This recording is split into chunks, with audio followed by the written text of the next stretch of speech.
Welcome to Telltale Guys, episode 10. Who put Bella in the Wych Elm? What's your ETA? We'll be there in 2 minutes. Come on, we have lives to save here. Hey everyone, this is Telltale Guys, where we explore myths, legends, and lore. My name is Zane. Welcome back, and I'm with my co-host Josh. Josh, how you doing? How's your weekend going?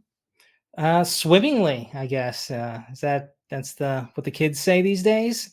They do. I mean, remind me of the Olympics going on right now. Are you watching any of that? Yeah, I'm big into the Olympics usually. I like watching all the weird events.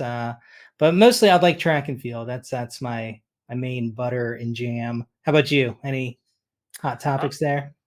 I mean, I don't know. Beach volleyball is pretty fun Yes. for various reasons, so that's good.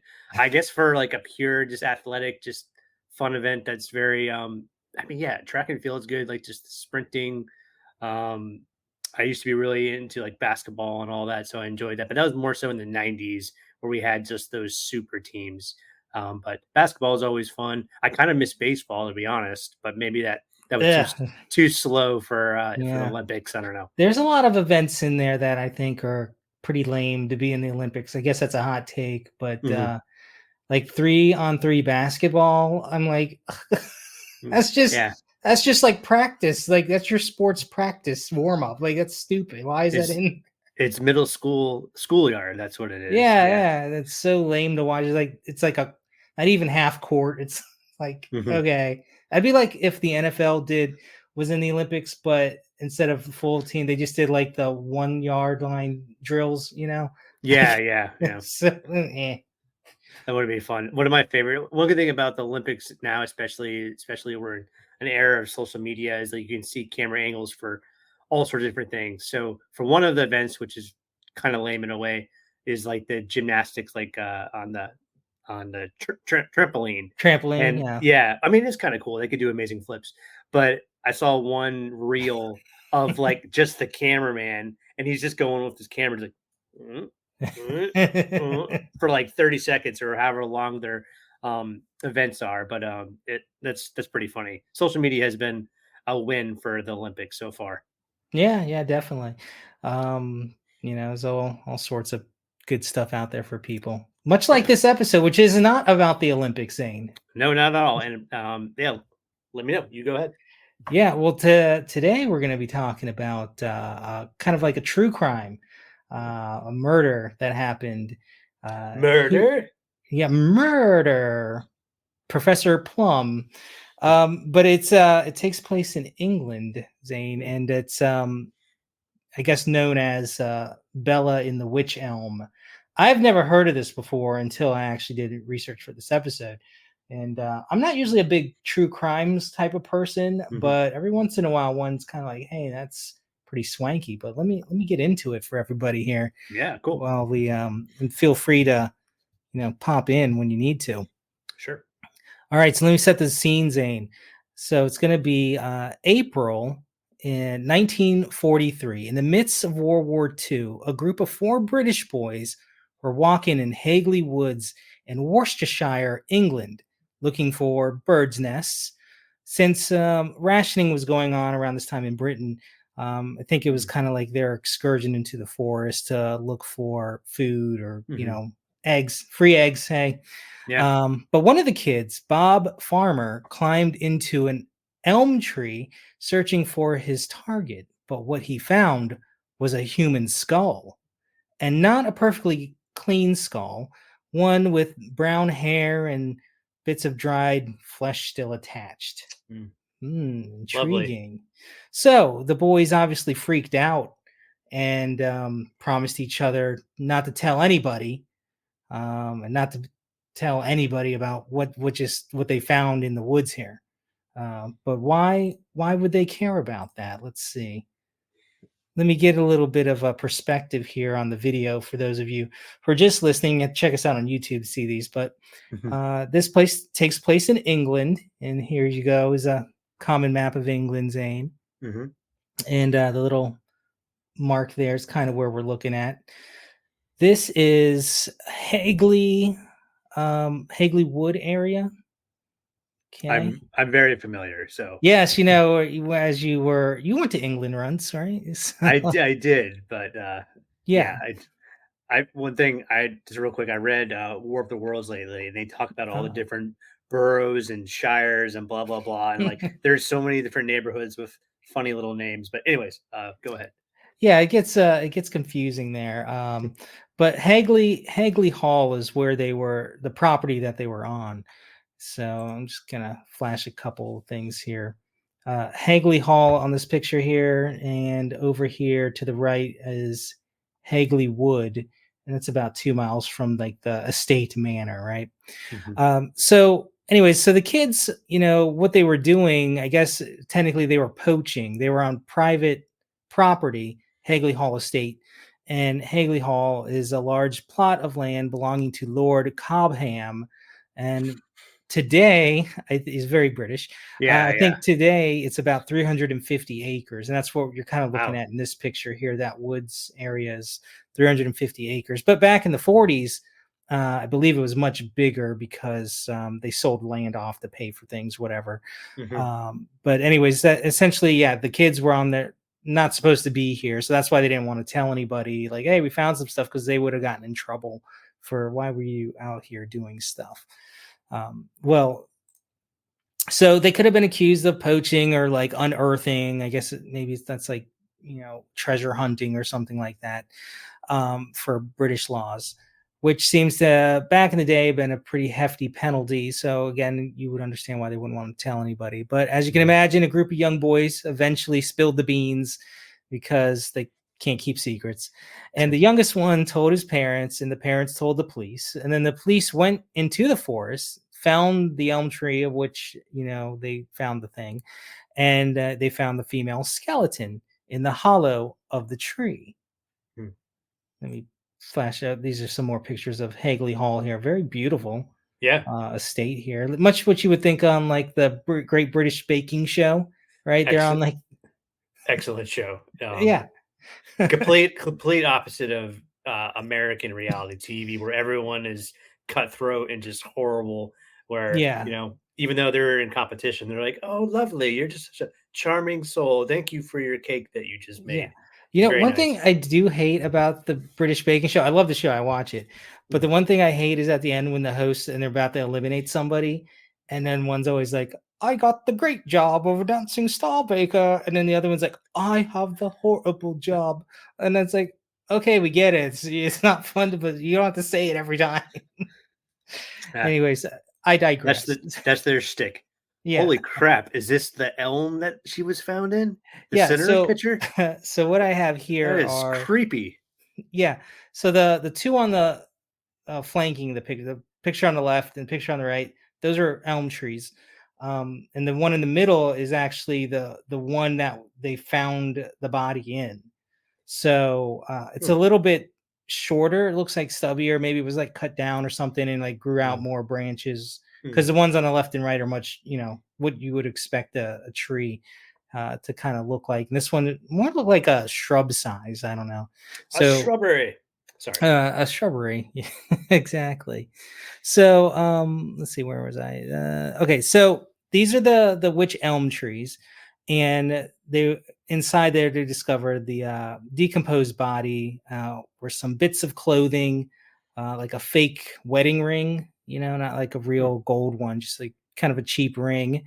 And one of the hands was found separated from the body, kind of nearby, hmm. in the I guess on the ground by the tree here. And these are some actual headlines from the time saying Hmm. 1943 murder hunt begins again. And some other various headlines here. It's a newspaper clipping, basically. I Yeah. went and got the actual ones. And again, women's skeleton in hollow tree, skeleton mystery, clues found in wood at Hagley. Very sensational at the time. It created quite the Yeah. buzz. Yeah. Sure. Oh wow. This picture here, Zane. This is This is a sketch of what was done or what was found, the body that was found in articles of clothing that was found. You can go ahead and describe that to people if you want, if you can read it. Yeah, sure. So they obviously, took, I guess, examined the skeleton, determined that this victim was about 5 feet tall. Let's see, she had noticeable irregular front teeth, lower jaw that might be due to bad dentistry in England, but who knows? Anyways, they determined brown hair, just kind of simple cardigan. I guess her age is around 35. Mock wedding ring, like you said, skirt. But so I guess she was fully clothed, basically, or is this was a complete reconstruction of what No, they that thought that she was was the clothing wearing? because yeah, she was wearing the body was wearing clothes, Okay, and all okay, the bits were there. So okay. yeah, it decomposed as it went on. So And you might go into this, but was the hole in the tree? Did it fit her, very well, or was she protruding out? I don't know if that's relevant or not, but Um, just thought about it. yeah, I didn't really see anything that described like I mean, I get a little bit into like how her body was found in there, Mhm. but it doesn't really say how big the cavity was. I Okay, guess it was big enough to put a person in. Um, but yeah, I'll get into that in a little bit here. sure. So, so this body was found in this tree in the middle of the woods, and it was quite the head scratcher. But then, about 6 months after the body was found, a message was written in chalk on a wall in Birmingham, and it read, "Who put Lubella down the Wych Elm, Hagley Wood?" Oh, wow. This isn't the actual picture, I believe. This is like Okay. a recreation or something.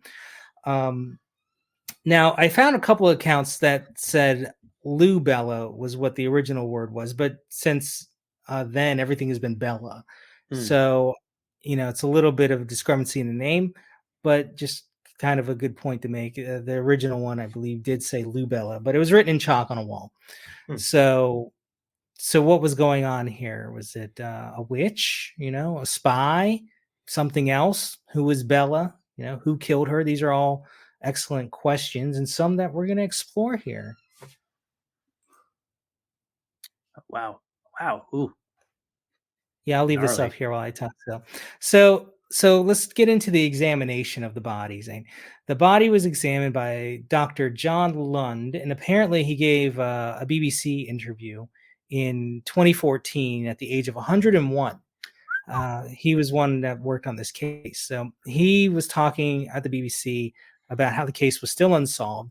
And I couldn't find the actual BBC interview because I wanted to play that. Hmm. Uh, but he was, anyways, the doctor, he was a staff biologist at West Midlands Forensic Science Laboratory, as they say in England, and worked on the case of the Wych Elm Bella. He died in 2015, so of course I wasn't able to get an interview with him Hmm. about this. But smart guy, good credentials, um, very credible guy. So the tree was located on private property, as I mentioned, and the body have appeared to have been dead. This is based off his examinations, been dead for 18 months. Hmm. And as was noted in the picture, they think she was about 35 years old, Hmm. and perhaps she may have given birth at some point, not in the tree, obviously.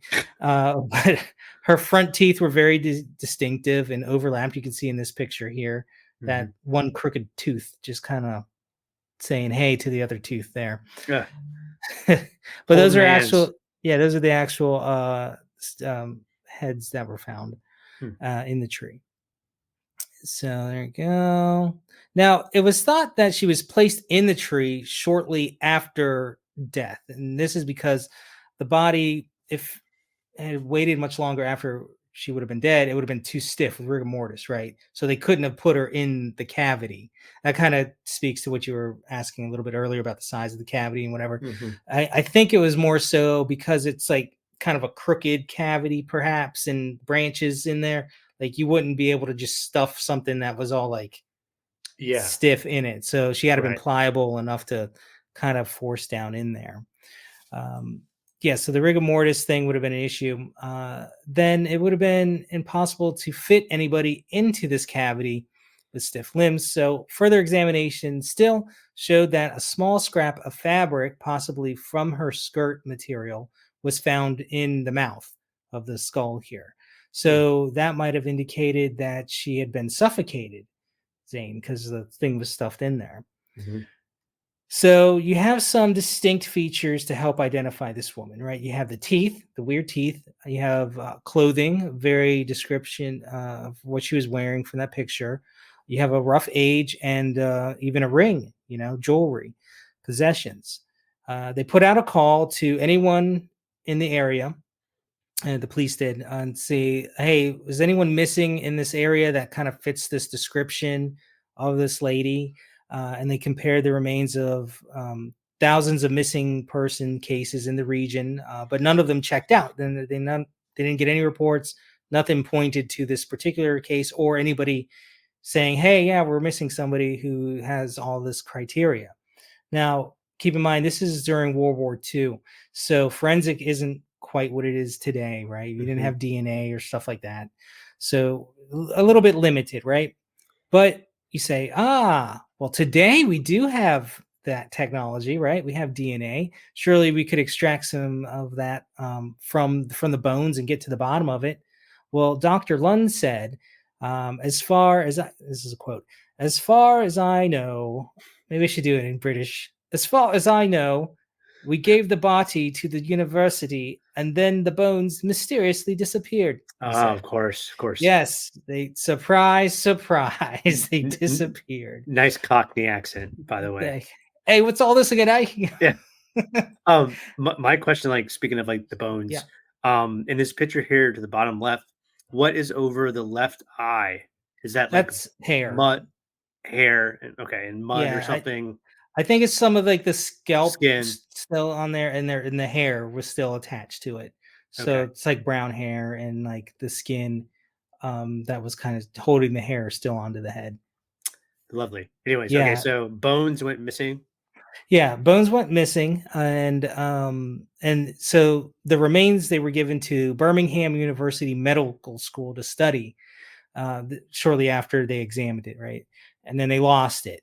So then in 2018, they did a search and conducted like a kind of say, hey, is there anything remaining? Kind of like an audit and to say, hey, is there any remains that you guys can find in your archives or any clues, or are there any police records, paperwork that we can kind of look through again to see if we can get any kind of leads on this particular case? But nothing showed up. Everything was lost. Nothing. That all the paperwork, the bones, gone, just gone.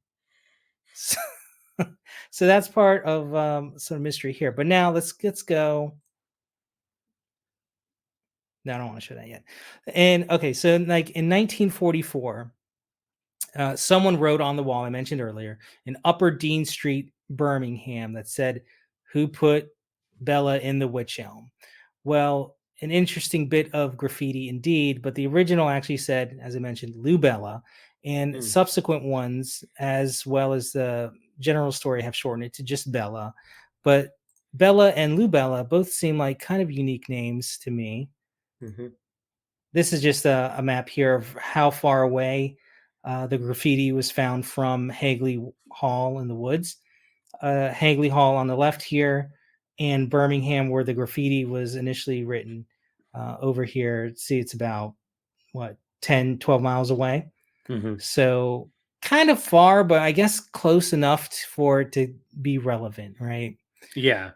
And, the graffiti, was it in a really popular area in Birmingham? Like, was like It was on a wall on one of the streets there. I didn't get an indication of how trafficked it was, but mhm, I would imagine it was a city. So, yeah, kind of if you went down to Atlanta on some wall down there and mhm. stuff written on there. And But obviously yeah, someone they got tracked and people were like, "Oh, what is that all about?" Yeah. yeah. So it's kind of like an early meme, I guess. Mm. But I did a quick search, anyways, on the names Lou Bella on Social Security's website, Zane. Mm, For a name in the 1940s, because I wanted to see, hey, how popular was this name? Is this like a common name, Lubella?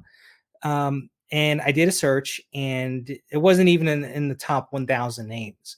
So it's like barely even anybody had it, right?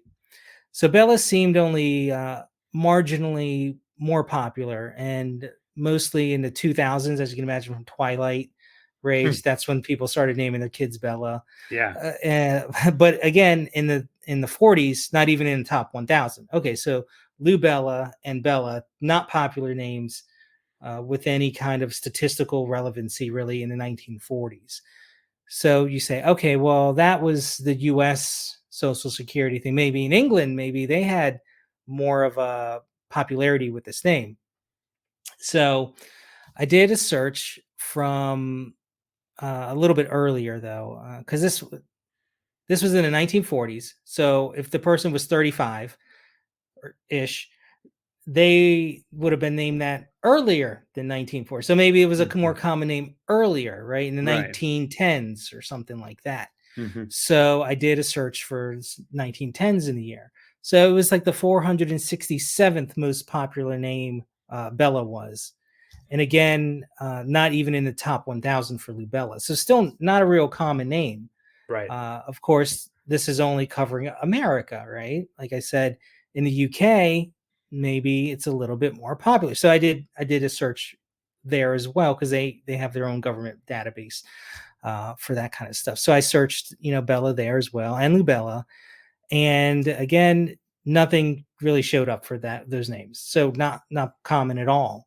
And these two sites, I'll put them in the show notes. I think they're kind of neat. You can put in any name in there and see, like, because it uses the census to kind of say, Yeah. hey, these are the names that are popular or whatever. So why did I include this, Zane? I guess is kind of a little bit of a tangent, but I was checking for Bella and Lubella. I was seeing if it was something akin to like how we say Jane Doe or John Doe for someone who's like, you find a body, it's just kind of like Jane Mhm. Doe is missing, whatever. But it wasn't what they say over there at all. So it does appear that so it doesn't appear so, but anyway, so did the person who did the graffiti, right? Did they know something specific about this woman to reference that name? That's the question. Did someone know who she was? Or were they taunting the police perhaps? Was there a perpetrator trying to throw people from the scent? You know, Hmm. maybe it was a red herring if they, kind of like this isn't the real name, but it's just kind of throwing you off so you don't actually look into clues that are probably more relevant. And I guess So, why are they bringing attention to this? I mean, I guess in Birmingham, it seems like one of the bigger cities around. So maybe that's why what their whole goal was. yeah, who's to say? I don't know. Let's look a little bit deeper, I guess. So this case was kind of like sensation when it happened. So Bella, kind of recap, 1941 is when they think she died because they found the body decomposed about 18 months after into the tree. So 1941, so she was found in 1943, and then it kind of like was a sensation for a little bit. What's going on? Whatever. But then 10 years later, 1953, about 10 years later, there was an article written in this paper, and it was a time that it was at this time that a letter was sent to Midland's newspaper, the Express and Star was the name of the newspaper, and the letter was sent to one of their columnists who had written several articles about this story. And in this letter, a person claiming to be named Anna Claverley said she had information about the murderer. Hmm. So, ooh, this is intriguing. Now the plot thickens, perhaps. And Zane, I'd like to introduce a Telltale Guys technology exclusive here. I have A something first? a first. I Yeah. invented something called the chrono zoom, which allows us to dip into time and get pieces of actual stuff from time. We're just going into the time stream and pulling it out, and it can record it for us. So I have that here to All play. right. Sounds So good, Doc Brown. I like it. let me play this for you. It's about a minute long. So if you guys are just listening, go to YouTube. You can see the actual chrono zoom video of what I'm about to play here.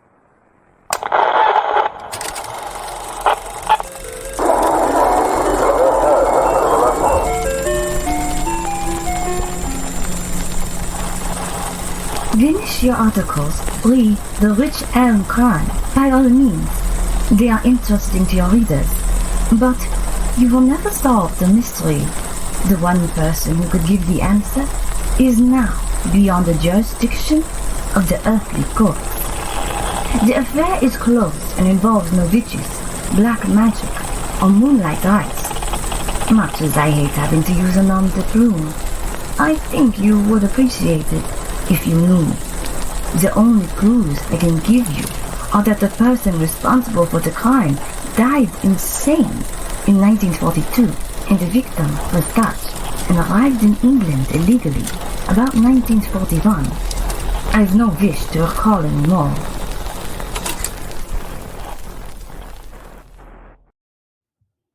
Interesting. Okay. Ni- Yeah, Nice blast to the past there. Thank you.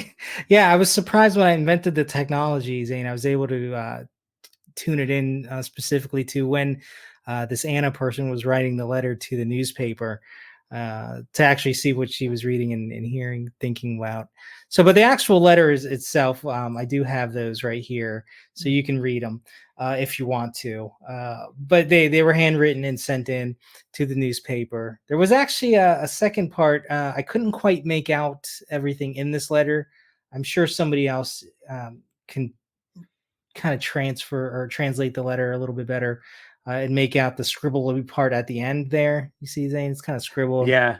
I don't know. I did ask the This is a chrono time when zoom. everyone wrote in cursive too, so it's like Yeah, I haven't it's seen hard to make cursive in a out. while. But I did ask the chrono zoom to see if we could maybe get a clearer zoom in on what was going on here at this last paragraph. So let me play for you what the chrono zoom came with. This is only about 25 seconds.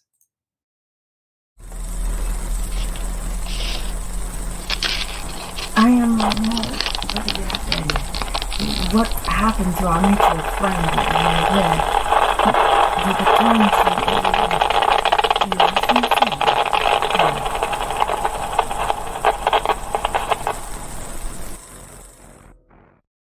The Couldn't quite make it out either. No, That's it's not really. no, but still cool technology. And Yeah. anyways, if you had trouble hearing it, so basically, this person writing in a newspaper, she said her name was Anna. She was using a pen name, and she was saying, "Hey, I know what happened here. The person who's kind of knows more about the murder died in an insane asylum in 1942." So Anna just got some information. Perhaps she can tell us more what was A- going on. Yeah. And is she French? Dutch. She's Dutch. Oh, okay. Sounds a Yeah. little bit of French to me. Okay, never mind. Yeah, I don't Dutch to English translations perhaps. Anyways, so the police eventually persuade Anna to meet them along with the columnist who was writing the articles in the newspaper originally about the Wych Elm case, which he was writing the articles about the original thing that happened, and she read the articles and said, "Hey, this isn't that unsolved of a mystery. I know more." So the columnist's name was Wilford Byford Jones, and at the time he was writing under the pseudonym of Quaestor, I think is how you say it. It's Quaestor, Quaestor or Questor. So, anyways, so the police and the columnist persuaded Anna to kind of do a meeting with them and see if they had more details relating to the case. And it turns out she had quite the tale to tell, Zane, quite the tale to tell indeed, beyond these letters. So this is World War II time frame again. A bit about World War II and the setting of what's happening around this time. Germany began bombing the UK in 1940 to 1941 with something known as the Blitz, the Blitzkrieg. And that were mass air attacks against towns, industrial factories, and cities. This was amped up during the Blitz was a part of the Battle of Britain, which was kind of the larger encompassing battle that Germany waged against the UK. But Most of perhaps, like the aerial invasion was kind of the big part of that, right? yeah, and actually here I Or have attacks, I guess. right, and I have a little clip here to kind of explain a little bit better what was going on during that time. I think it'd be cool to play for everybody here. So let me this is about 2 minutes long. So Shadow of the conquering German armies covered Western Europe. The self-styled master race was riding high. Now Adolf Hitler stood just as Napoleon had stood more than 100 years before, and looked across the English Channel to the one fighting obstacle that stood between him and world domination. I love the old The talk chalk there. cliffs Yeah. of Britain rose Cliffs clear of and white Dover, out right? of the choppy Yep. waters. It's very cinematic because propaganda video Beyond, for the a war. little island, smaller than the state of Wyoming. Crush that little island and its stubborn people, and the way was open for Stubborn. world conquest. The fall of Austria, Czechoslovakia, Poland, Denmark, Norway, Holland, Belgium, France had given him more than 100 million slaves to work for him or starve. The preliminaries were over. It was time for the main event, the Battle of Britain. Phase 1. Knock out the Royal Air Force and its bases. Get control of the air and the sea lanes across the Channel. Follow the Blitz plan that had wiped out Poland, the Low Countries, and France. Destroy communication and transport lines. Above all, get command of the air. Phase 2. Pulverize the coastline with dive bombers. Love the animation Drop too. Man. parachute It's troops Yeah. to take over the airfields Pretty and good. establish beachheads.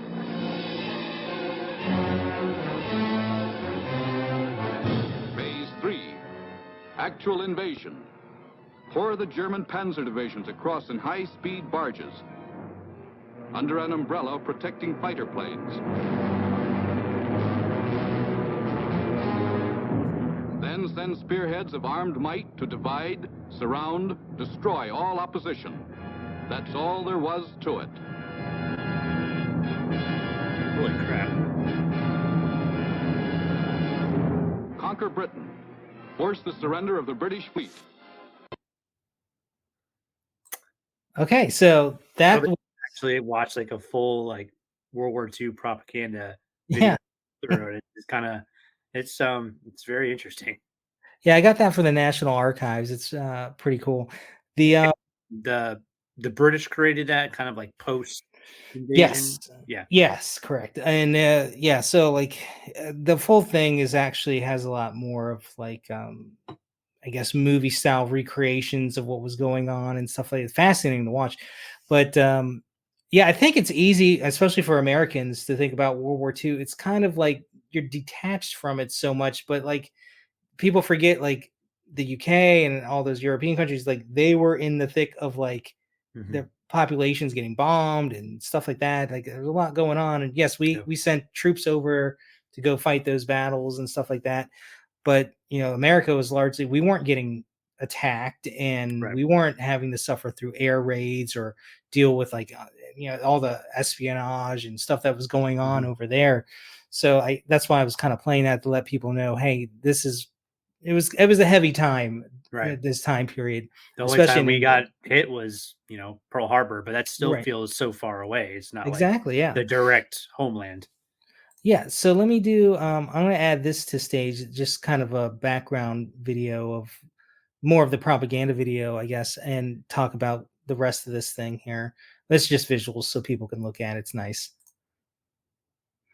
It doesn't have any sound, so I'm talking now. Mhm. So, okay, so according to Anna, her ex-husband, Jack Mossop, was part of a pro-German group who were covertly gathering information about munitions and aircraft factories located in West Midlands, and they were sending that information back to Germany in 1941.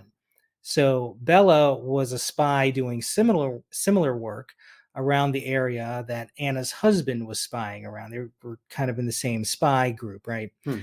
Okay, so this spy group would then take that info and give it to a Dutch contact who would then give it to a spy who was a trapeze artist performing in local theaters, and then that was channeled to the Germans. So that's kind of how they got the information. Oh wow.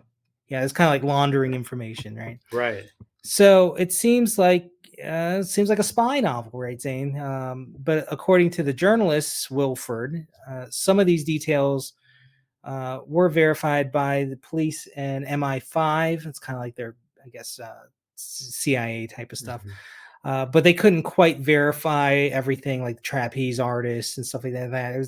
It was hard to get info and verify things, obviously, as you can imagine, during the war. Anyway, Anna, whose real name was Una Mossop, claimed that her ex-husband Jack was present when Bella was put into the tree. And apparently there were three slightly different versions of this story. There are three slightly different versions of the story that Anna told. One, Bella was murdered because she had extensive knowledge of the spy ring. Okay, so she was killed because she knew about them. Two, Anna's husband and a guy named Van Talt were drinking at a pub when Bella passed out, and then they drove her unconscious body to Hagley Wood and put her in a tree to teach her a lesson. Jeez. But when she woke up, she couldn't get out and died there. Oh, God. And then the third version is Anna's ex-husband helped to hide Bella in the tree after Van Ralt killed her following a brush up at the pub. Okay, so you got three different versions. Now the story is a little bit more sketchy, right? There may have been a spy known in this area at the time, known as Herr Franz Rathgab. So that's kind of like the Van Holt guy, I think. But he knew a German agent named Leyer who had a girlfriend who was a German spy. And that girlfriend's name, she was a Dutch woman named Clara Bella Dronkers. And then she lived in Birmingham, was about 30-ish, and she had kind of funky teeth, like Bella's remains. Mm-hmm. At least this is the rumor, right? And in 1942, the British government executed a Dutchman working as a German spy in 1942 named Johannes Marinus Dronkers. But no actual verification of Clarabella has been found. So, okay, you kind of have some interesting threads here. You got names of people similar. You got the spy work going on in this region. So that's kind of credible. You got the Dutch connection there, the German connection. It's all kind of just floating there. So now there were also reports of Germans parachuting and landing in that area in 1941. So the spy theory seems to have a lot of tantalizing threads. Then add on that the remains of Bella going missing from Birmingham University Medical School. So was this a cover up? Like, were they trying to keep people from knowing more about this particular person, and then the government said, hey, it'd be a shame if you lost these bones? Okay, maybe. But now what about Anna's husband? Right, she's writing the letter. She says, hey, my husband. Well, as indicated, he was in an insane asylum because he was haunted by the memory, or the bones of the lady Bella, in his dreams. He had a mental breakdown over it. So much so that he had to be put into St. George's Hospital in Stafford, England, and he died there because he went crazy and couldn't handle it, I guess. So, what came of all of Anna's claims in these letters? Well, there was no arrests, and after interviewing her and her accounts, was she taken seriously by the police? It doesn't appear so, because there were no arrests and nothing really came of it. But considering she didn't come forward until like 10 years after the initial case, right, when they found her, they're like, well, how much weight does this have? She could have just been like a fangirl of the story and, a little bit off herself and just wrote into the paper to get some shine or something like that, right? Okay, so what other theories do we have here, Zane? Well, perhaps she was killed by gypsies, or she was a gypsy herself who had been banished from her community. There were reports that there were gypsies that were camping around Hagley Wood in that area at this time in 1941. But this doesn't really add up either because the clothes don't really match what gypsies would have worn at the time. She wore more like traditional clothing. Yeah, more traditional clothes. I think they were nicer on the fancier side of things. Mhm. And also gypsies weren't known to murder their own people like that. They Mm. they Oh, wouldn't okay. like banish them and then kill them. Like that doesn't really add up. Hmm. So this seems more like a theory that's just mostly based on people who didn't like gypsies at the time. Just they've been, I guess, marginalized for wherever they exist in the world for For what I quite some saw in time. Peaky Blinders, yeah, Yeah, gypsies were not Peaky liked. So, Blinders. but Or The Gentleman. Have you seen that on Netflix? uh-uh. Oh, that's great. You should. Is It's it? Guy Ritchie. But yeah, it's there's some gypsies in there, but they're more liked. What But time frame is that show? it's modern day. Oh, okay. All right. It's about a lord who Hmm. finds like a drug ring on his premises, and he's trying to like get rid of it or whatever. Mhm. It's very good. It's very good. Anyways, I digress. It's not a show review. Um, so okay, the gypsy theory doesn't hold water to me either. So okay, how about since it was World War II, air raid sirens, like we were showing in the clips there, during World War II, they would have the air raid sirens go off. Maybe this forced somebody in the local population to go run hide in the woods because they were scared of the air raid sirens because they got bombed all the time, and Mhm. they took cover in a tree and they got stuck in there and they couldn't get out, right? So, okay, that sounds pretty good. But then you think, okay, well, if somebody was lost in a tree in the local community, surely they would notice the people with the, hey, this person is missing. Right. Similarly, somebody thought maybe, well, okay, maybe she was killed as just like an opportunistic type of crime that happened because they were in the woods at the same time with sirens. Somebody took advantage and killed the person and stuffed them in a tree. Well, that again, somebody would notice somebody locally going missing, especially at this time. Not So wait like would you say it was like 14 months or a little bit longer? it was 18 months from when the body 18. was, yeah, about 18 months when they found the body. So nobody reported anything there. Right. So again, this looks like probably not for this case. I think there was also a theory of maybe it was she was a prostitute that somebody murdered and stuff in a tree, and this doesn't really fit either because again, somebody would know, and then also they should be able to track that down fairly easily with a known prostitute or something like that. This person, nobody really knew who this Bella woman was. So, okay, what about maybe something a little bit more out there, Zane? Maybe she was sacrificed by a coven of witches, and her hand. Remember, we mentioned her hand was found Mhm. separated from her body because it was located in a different spot. Was that some kind of weird witch ritual?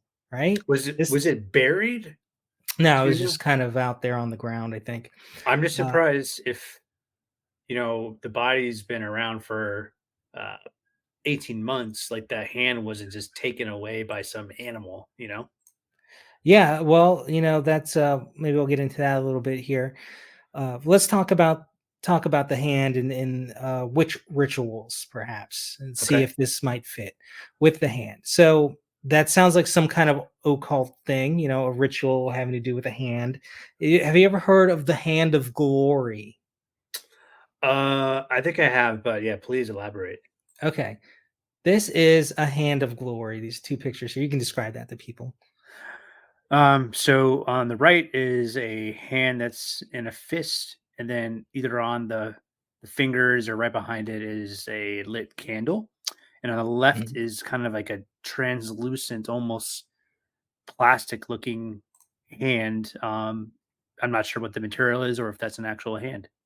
Yeah, so okay, that's going to be like a mummified hand. So Mummified. let me go into a little bit here of the Hand of Glory, right? The Hand of Glory is a dried hand of a criminal who had been hanged, usually for murder, and then the hand is removed, and it's supposed to usually bend the hand that committed the crime, so or the deed or whatever. And this is more of a European type of occult belief, right?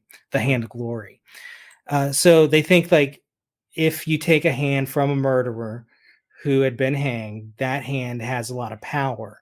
So then you'd also take fat from the corpse and make a candle from it. That's the picture on the right there. And then you put it in the hand of glory, and it would make people unable to move. So, like, you take the hand of glory with the candle, I wave it in front of you, Zane, or whatever, you can't move. I Weird. don't Yeah, now I don't think it necessarily had to be from a murderer. It could have just been like any crime, but the greater the crime, the more powerful the hand, I think maybe is the reasoning behind it. So anyways, the hand of glory, it could also unlock any door it came across. Seems like a lot of trouble for a universal key though. Like why go through all that? You could probably just like get a skeleton key back in the day and pick a lock or push a door over, whatever. So I don't know.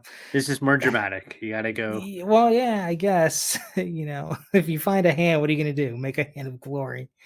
Anyways, I guess this theory is has the theory is that she crossed some witches in the local area and they killed her and harvested her for some sort of ritual. But I think the general consensus is that the hand being separated from the body, Zane, is that it was probably more due to animal scavenging and Oh, like okay. pulling the hand away from the body. Now, Hmm. now I don't know about that either because typically if an animal scavenges the hand, like they might I think you'd see more damage on the hand maybe like because I know squirrels and things will like chew on bones to get the calcium, but I didn't see anything indicating that the hand was all like gnawed on or anything like that. Weird. So kind of weird. But then again, the bones were lost, so we can't really examine anything any further, right? Oh, yeah. Okay, so lots of dead ends and theories here, but what about the graffiti, Zane? Who wrote that? Did they ever find out who wrote it? Or, well, they never were able to find anyone. And honestly, the whole who put Bella in the Witch Elm line, it kind of would pop up from time to time throughout the years. Like I mentioned earlier, it's kind of like a meme, an early meme, so to speak. Even kind of modern. I think a few years ago, there was some more graffiti that popped up on a local obelisk there that who put Bella in the Witch Elm. Um, And I have a question. yeah. The spelling of witch elm or witch in Mhm. general, WICH, is that kind of a traditional Anglo-Saxon spelling for like, the evil witch that we're thinking of, or is that just like for the type of name of a tree, the elm? Yeah, so that kind of the way it's spelled in this story, WYCH, Hmm. which elm is it still means the same thing. It's spelled in I guess an older way of spelling witch. Um like So witch as in hate. like the supernatural witch, Yeah, or like well, I looked it up, but I didn't put it in here. I think witch kind of means something else, but it takes on the meaning of which, like we know witch, like witch hazel Hmm, is something. I think that witch hazel plant is something spelled similarly, and it means the same thing, but it comes from a different base or something like that. hmm, But it's not really that relevant to the story, the spelling so much. It's just that's how got they it. spelled witch elm because now witch elm could be spelled like that WYCH but or also WITCH. So it's the same word just spelled differently. Hmm.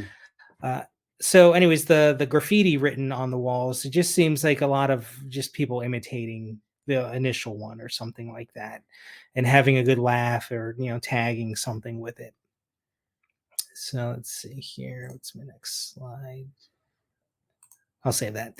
All right. So I guess what can we conclude from all this saying? Well, in 2014, the BBC asked researchers at Queen Mary University in London to use statistical reasoning to help narrow down some possibilities with this case. So they were given the number of hypotheses and other bits of uncertain information, and they used this technique called Bayesian network.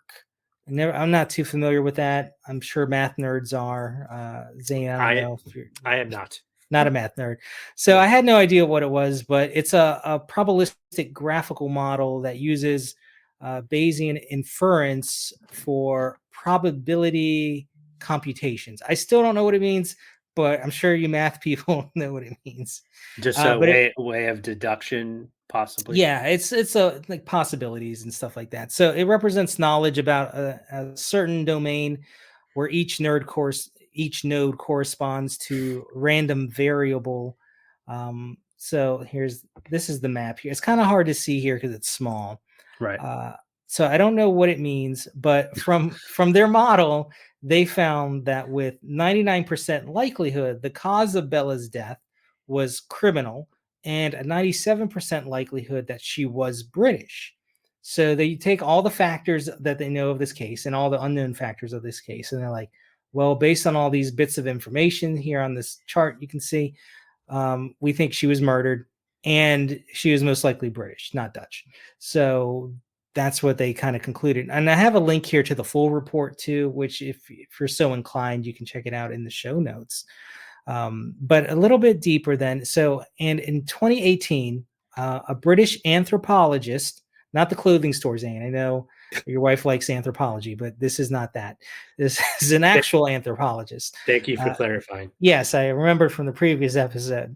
So, an actual anthropologist named Caroline Wilkinson recreated Bella's face based off of photographs of the skulls, the ones I showed earlier. And then she came up. This is the reconstruction of what Bella looked like. And when was this? This was in 2018. Okay. So, relatively recently, with all of our modern technology that we know of. So I guess there you go, Zane. If this face looks familiar to any of the listeners out there, people watching on YouTube, which is kind of where you have to go to see this face. If your great grandmother or someone that you might have known looked like this and mysteriously disappeared in England, you might have the answer to this this mystery. So what do you think, Zane? That's kind of like where this case is right now. We just have a reconstruction of what she possibly looked like. Well, yeah, please email us if you have any tips. Hey guys at telltaleguys.com. Yeah. Well, it's very interesting story. She definitely, kind of comely in a way. The teeth is unfortunate, but this is unfortunate. It's kind of going British par for the course here. But I don't know. It's interesting. I feel like I can't lean one way or in the other of where this has gone. It's interesting and kind of intriguing circumstance of how she was found there. But it's I guess I can't say. I mean, we were heavy in World War I or II then, or really just kind of starting it. It seems like that if we're going with this level of deduction, it seems like there could be some connection there. There are all sorts of spies, I'm sure, throughout, and maybe she was connected. Yeah, this was an interesting story for me as well, because like normally I'll come down on some sort of idea theory, like, oh, okay, I'm pretty certain maybe that, like, even like with totally mysterious things, like I got something. This I have nothing. Like it's like all those theories and things that we talked about, the witches, the spies, prostitute, gypsy. I don't know. Like I have no leaning on this one way or another. But it's a fascinating story, especially because it's like, how's a person just end up in a tree like that? And it's just like murdered, I guess. But the weird thing too, and it's sad because we don't have any of the remains left over. Like you don't really have anything to examine. Like, and there was nothing of the time that indicated like blunt force trauma. Really, you just had the piece of cloth in the mouth, and maybe she was suffocated. But such a weird. Why would you then stuff someone in a tree? It kind of reminds me of some other mysterious cases. I think what was the one in Australia? The guy washed up on the beach and they didn't know who he was, and he was just like dressed. I think now they have fairly good idea who he might have been, but it was unsolved for so many years, Hmm. based on like some kind of dental record, I think. But it kind of reminds me of that, in which case I would lean to a spy of some sort, and I guess maybe that's where I have to go with this is like, I think the possibility of her being some kind of spy, but then based off that English thing, they think she was British anyways, but maybe she was a double agent, maybe she Yeah. was a British spy, and that's why they wanted her remains to go Yeah. away to cover up, like, hey, we don't want people to know that, we were doing this kind of thing. Even like 10 years after the war, that still people were very secretive about what went on during the war, World War II. So I think that's a good likelihood. Perhaps she was a double agent and they didn't want that to get out. So they lost her remains and that's it. And going along with that, right before you were speaking about that, I was thinking, yeah, if someone really wanted to get rid of those remains, they would have to have some sort of most likely higher up clearance to get access to, that coroner's office or whatever equivalent it is, just to get the body out. I mean, or I mean, obviously you can have someone break in, but it seems like you need kind of higher up connections to pull that off. And that smells of some sort of government intervention. And yet, who knows? Maybe this, if she was a double agent, what other connections did she have to, more higher ups in the UK government, and did it, spiral out after there and get kind of fishy? So, now that we're talking about it, that kind of makes sense. It's just, one thing that's kind of weird though about it is like, even though it took 18 months to find her, I feel like it'd be a better way to get rid of her body is to put her in the ground or something. Like, you know, Well, interesting spot to put someone. yeah, and I thought it was weird too. I didn't see anything that pointed to like the lord of the manor, because they were on private property. This was found on someone's estate, but nothing was ever pointed to that family that owned the property. Like, I don't know how the UK works. I think there's some stuff there because like the noble people own so much land, like they have to let people access their land to some extent. I Hmm. think maybe that's a thing in UK, but Hmm. if you're one of our UK listeners, you can let us know. I'm not quite sure. Maybe it's just kind of like, oh, we own it, but we don't know what goes on here because it's so vast. We have so much land. I don't know. So, probably wasn't the Lord murdering people and stuffing them in his trees so people couldn't find it. But it's weird. It's on private property, kind of like they knew people really wouldn't be going there to look Mm, for it.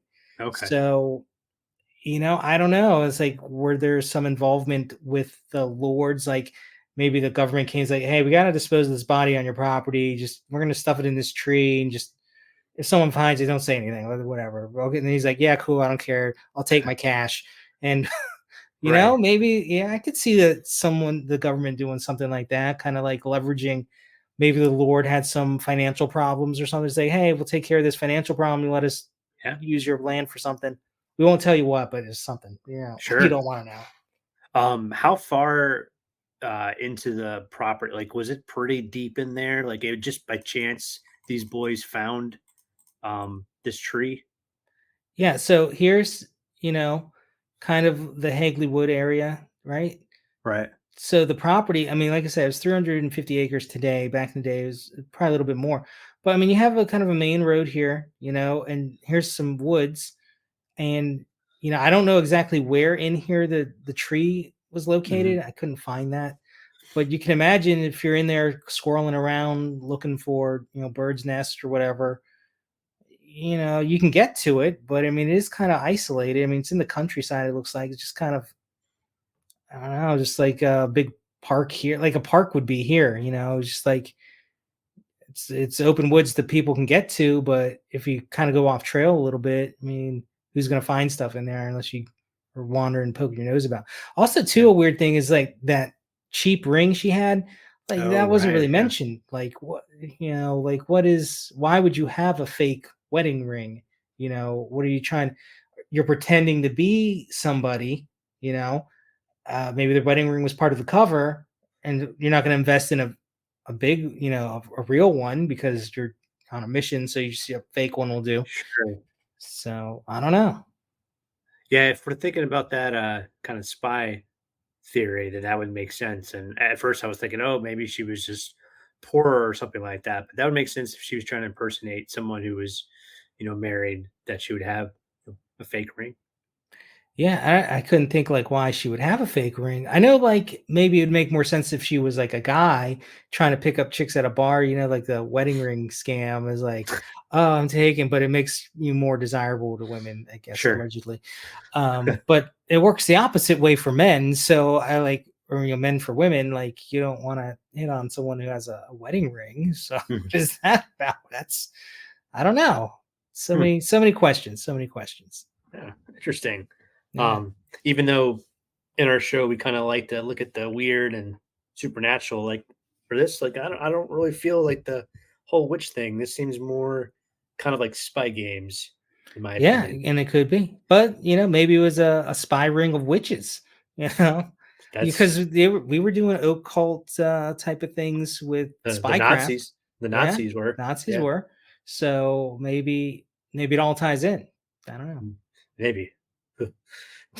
That's too much for me. Too much government involved spies with supernatural stuff. Don't need that. No, definitely not. Yeah. But maybe you got a hot DJ take for us today, Zane? Yeah, let's go into it. We'll get some Okay.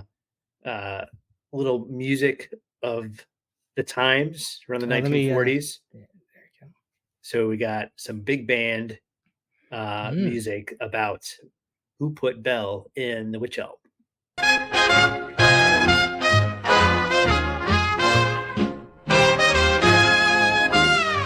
In the forest dark as night, found the girl, she gave a fright. In the moon's eerie light, World War II on a flight.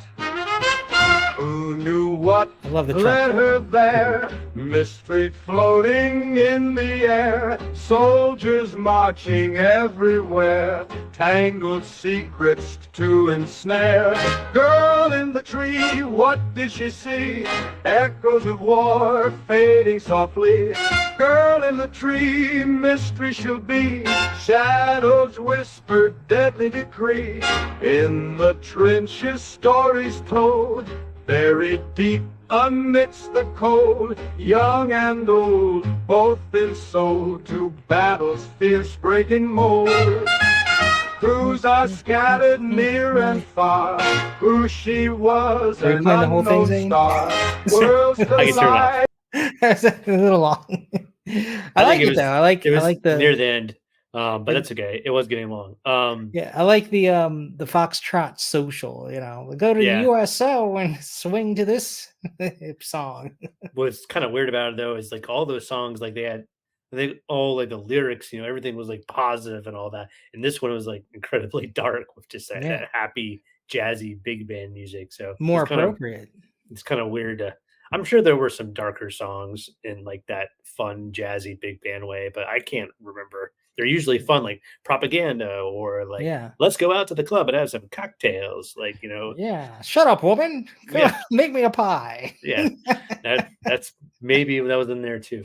Um, yeah, this is an interesting one. I've never heard of it before. It was a good murder mystery. Yeah. Uh, that was a good take, Josh. I appreciate it. Yeah, well, it's fun to cover. So if you guys like these type of stories, let us know in the comments or send us an email. Hey guys at telltaleguys.com. Of course, we love any of your stories that you might have too. So if you got some mystery out there or some weird encounter or whatever, let us know. Maybe we'll cover it. Dane, Yeah, definitely. where can the people find us? Yeah. Again, email hey guys at telltaleguys.com. And then on all the socials, Telltale Guys.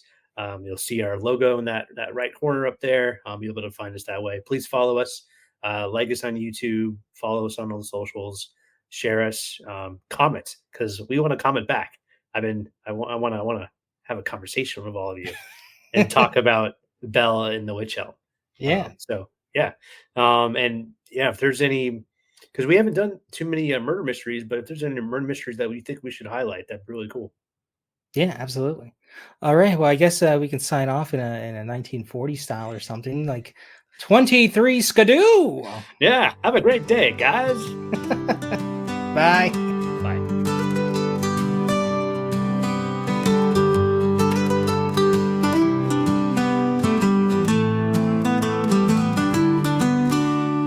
Josh and Zane on the scene.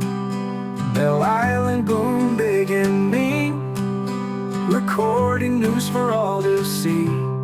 Witness speaks, we sip our tea. Belle Island boom shakes the ground. Stories told miles around.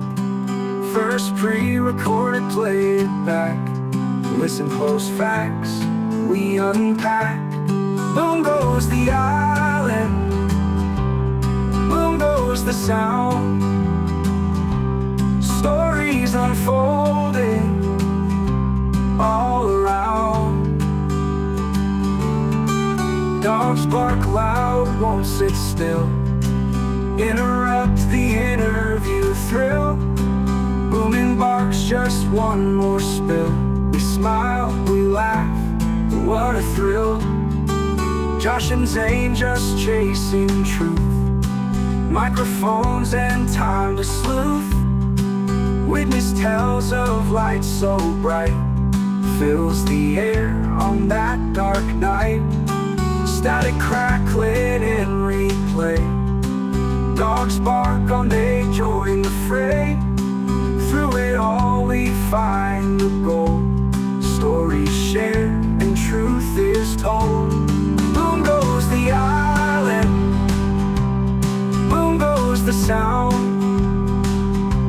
Stories unfolding all around.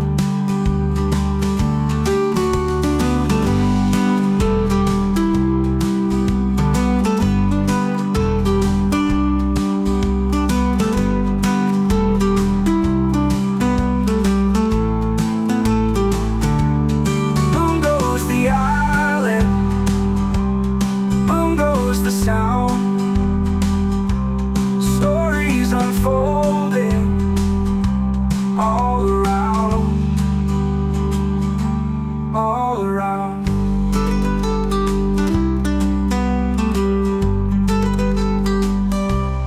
Dogs bark loud, won't sit still. Interrupt the interview thrill. Booming barks, just one more spill. We smile, we laugh, what a thrill. Oh, a thrill.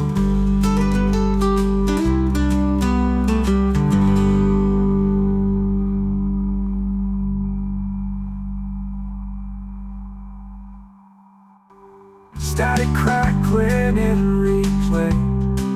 Dogs bark on, they join the fray. Through it all we find gold.